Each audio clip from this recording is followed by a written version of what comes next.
ओ 90s boys, खरं खरं सांगा, शाळेत असताना आवडत्या मुलीकडून राखी बांधून न घेण्यासाठी तिच्यापासून लांब पळायचं ना?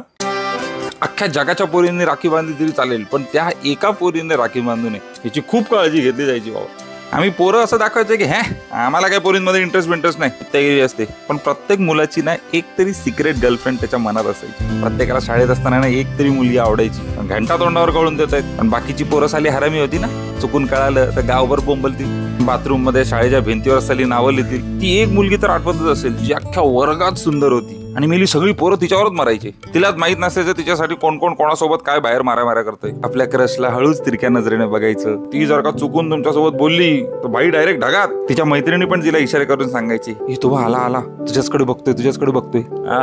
कसले दिवस होते ते. तेव्हाचे फिलिंग्स आणि रिलेशन्स असे खूप प्युअर होते, जेन्युइन होते. ज्या शाळेत शेमड्या असणाऱ्या पोरी नंतर कॉलेजला जाऊन एकदम हिरोईनी झाल्या. खरं सांगा, एकदा तरी मनात आलं असेल ना की ज्या आईला हिला लहानपणीच पाठवलं असतं तर खूप बरं झालं असतं. तुम्हाला आठवतंय का एखाद्या शाळेतला असा स्वीट किंवा डेंजर किस्सा? तर कमेंट मध्ये सांगा की बघा तुम्हाला तिची शपथ आहे.